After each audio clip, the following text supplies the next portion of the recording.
Hello everyone, मैं हूं भारती और welcome to my channel. So I hope कि आप लोगों को मेरी वीडियो जो है वो पसंद आ रही होंगी और ये वाली भी आएगी, क्योंकि इसमें भी मैं आप लोगों के साथ पॉकेट एफएम की एक शॉर्ट स्टोरी का रिव्यू जो है वो शेयर करने वाली हूं। और आई होप कि आप लोग भी अच्छी अच्छी कहानियां सुन रहे होंगे और मुझे भी बता रहे होंगे ताकि मैं भी उन्हें सुन लूँ, क्योंकि आप लोग मुझे कमेंट करके बताते हो तो मुझे बहुत खुशी होती है कि सच में आप लोग इतना ज़्यादा कनेक्ट हो पा रहे हो मेरी वीडियो से और मुझसे। मुझे बहुत अच्छा लगता है, तो उसके लिए थैंक यू सो मच।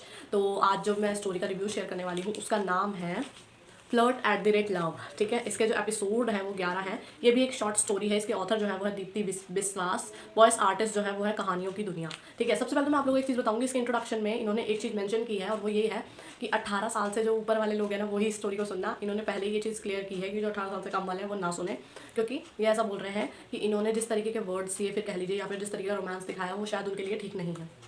ठीक है, अब मैं बात करती हूँ कि ठीक है, इन्होंने जो बोला वो कुछ सोच समझ कर ही कहा होगा। जब मैंने फर्स्ट इसका इंट्रो सुना था तो मुझे भी लगा था यार कि हाँ हो सकता है, बट मैं अगर आप लोगों को बताऊँ तो इतना ज़्यादा उसमें नहीं है। जिस तरीके की जो चीज़ें इन्होंने बोली, मेरे हिसाब से इतना ज़्यादा इन्होंने कोई वर्ड्स ऐसे इस्तेमाल नहीं किए हैं जो कि अजीब लगे। ठीक है, ये मेरा पर्सनल ओपिनियन है। मुझे नहीं पता कि आप लोगों को क्या लगा क्या नहीं लगा। बाकी ठीक है, मैं तो ये बोलूँगी कि अगर आप लोग सुन रहे हो तो अभी मत सुनो। ठीक है, बाद में सुन लेना, तसल्ली से सुन लेना। ऐसा कुछ नहीं है कि अभी सुनना ज़रूरी है, नहीं, ऐसा कुछ भी नहीं है। आप लोगों के ऊपर ही है, अगर आप लोगों को सुनना है तो सुन सकते हैं, अदरवाइज़ आप लोगों के ऊपर है। बट मुझे इस स्टोरी में सबसे अच्छी चीज़ क्या लगी पता है? वो था ट्रू लव, सच्चा प्यार। यार आप लोग खुद सोचो, अगर आप लोगों को सच्चा प्यार मिल जाता है तो कितना ज़्यादा अच्छा होता है। वो आप लोगों को गलत में, सही में, बेशक से गलत में वो आप लोगों को डांटेंगे, सिखाएंगे, उसके बाद भी पर आप लोगों के साथ तो खड़े रहते ही हैं। तो ये चीज़ होती है, कुछ इस तरीके की चीज़ ही इन्होंने स्टोरी में दिखाई है। इस स्टोरी में क्या होता है कि जो लड़की है ना वो अपने बॉयफ्रेंड को चीट कर रही होती है, हालांकि वो उसके साथ काफ़ी टाइम से रिलेशनशिप में थी। बट ठीक है, अब वो अपनी नीड्स को लेके या फिर कुछ भी कह लीजिए, बहुत सारी चीज़ें हैं यार। आप लोग स्टोरी सुनोगे तो आप लोगों को पता चलेगा। बट ठीक है, मैं भी आप लोगों को बोलूँगी, आप लोग 18 साल से कम है तो स्टोरी को मत सुनना, अभी बाद में सुन लीजिएगा। बाकी वही है यार, जितना हम लोग मना करते हैं ना उतना वो चीज़ ज़्यादा लोग वो करते हैं। ठीक है, तो अभी आप लोगों के ऊपर है, आप लोगों को सुनना है तो सुनिए। ज़्यादा एपिसोड्स नहीं है इसके, बट ये है, अगर आप लोगों को इससे कुछ सीखना है तो बस यही सीखिए कि आपको अपने पार्टनर के साथ हमेशा खड़े रहना है, उसे सही चीज़ें ही बतानी है, सही रास्ता ही दिखाना है, उसे गलत रास्ते पर नहीं जाने देना है। ठीक है, मैं आप लोगों को ये एडवाइस कर रही हूँ अपनी तरफ से कि अगर आप लोगों को सुनना है तो सुन लीजिएगा। ठीक है, तो जो मैंने बोला है पर उसको ध्यान में रखिएगा। तो कहानी कुछ इस प्रकार है कि भाई जो लड़की है वो धोखा दे रही होती है, हालांकि उसके बॉयफ्रेंड को पता चल जाता है। ठीक है, क्योंकि वो लिव इन में एक साथ भी रह रहे होते हैं, तो ऑब्वियसली यार अगर कुछ चेंजेस होंगे या फिर बहुत सारी चीज़ें होती हैं ऐसी, तो फिर आप लोगों को पता तो चल ही जाता है कि भाई हाँ वो मुझे धोखा दे रहा है और वो किसी और के साथ भी रिलेशनशिप में है। बट ये क्या होता है, वही वाली बात है यार, जैसा हम करते हैं वैसा ही हमें मिलता है।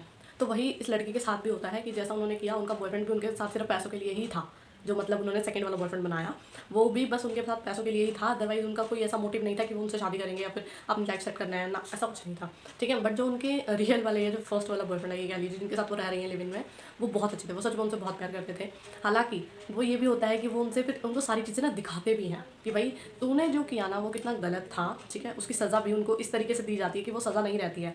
ठीक है, उनको समझाया जाता है, दिखाया जाता है, या फिर ये कह लीजिए आईना दिखाया जाता है, जो कि मुझे बहुत अच्छा लगता है। ठीक है, कि भाई जिस तरीके से, हालांकि मैंने जो इसकी एंडिंग थी ना वो एक्सपेक्ट नहीं की थी। मुझे नहीं लगा था कि ये लड़का इनके साथ वापस आ जाएगा रिलेशनशिप में, या फिर वो उनको अपने साथ अभी भी इतना सब कुछ करने के बाद भी ये कहेंगे कि भाई मेरे साथ ही रहो। ये चीज़ मुझे बहुत अच्छी लगी, बहुत अच्छी, जैसे कहते हैं ना, इस तरीके का प्यार यार बहुत कम ही देखने को मिलता है। और आजकल तो मुझे नहीं पता देखने को मिलता भी है कि नहीं मिलता, बट जिनको मिलता है वो बहुत किस्मत वाले और नसीब वाले होते हैं सच में। ये चीज़ मुझे स्टोरी को देख के लगी। तो अब ये आप लोगों के ऊपर है, आप लोगों को ये जो मैंने कहा इन सबसे जो भी समझ में आया उस हिसाब से आप लोग जज कीजिएगा कि आप लोगों को कैसा लगा, स्टोरी में इंटरेस्ट आया कि नहीं आया। बस ये इसी तरीके की कहानी है। बट आप लोगों ने इनसे बस यही सीखने को मिलेगा कि यार अगर किसी को सही तरीके से नहीं समझ में आ रहा तो आप लोग उसे गलत तरीके से कैसे समझा सकते हो। बट फिर भी कुछ ये चीज़ें ना रिस्की भी हो सकती हैं, तो ये चीज़ है। बट इसमें सबसे अच्छी चीज़ मुझे यही लगी कि ट्रू लव। इससे ज़्यादा मैं इसके बारे में और कुछ कह नहीं सकती। ठीक है, तो अब आप लोगों के ऊपर है। बाकी मैं रोमांस की बात करूँ तो ठीक है, कह सकते हैं बहुत ही कुछ वर्ड्स थे, हाँ सही बात है, तो मैंने जब ऑलरेडी बोल दिया। हाँ ठीक है, आप 18 साल से ऊपर हो तो देख लीजिएगा। ठीक है, तो ये था मेरा ओपिनियन। बाकी मैं वॉइस की बात करूँ तो ठीक था।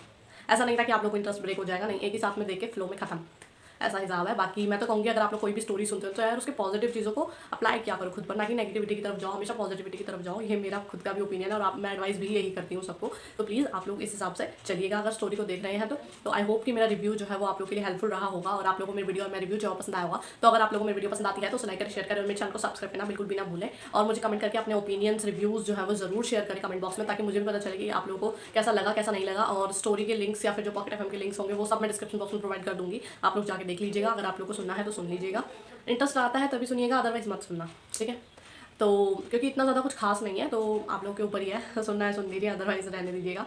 तो बाकी अगर आप लोग चाहते हैं आप किसी फेवरेट स्टोरी का मैं रिव्यू आप लोग के साथ शेयर करूँ तो आप लोग मुझे कमेंट करके बता दीजिएगा। जितनी जल्दी हो सकेगा मैं उसकी वीडियो जो है वो लेके हाजिर हो जाऊंगी। तो मेरी वीडियो को लाइक शेयर सब्सक्राइब चैनल को करना ना भूलिएगा, ठीक है। और मुझे भी अच्छी अच्छी स्टोरीज बताते रहिएगा, और मुझे जो मैं आप लोग को रिव्यू शेयर करती हूँ उनके बारे में भी सुन लीजिएगा और अपने ओपिनियंस भी शेयर कर लीजिएगा। तो जब तक नेक्स्ट वीडियो आती है तब तक के लिए बाय, और thank you for watching my video.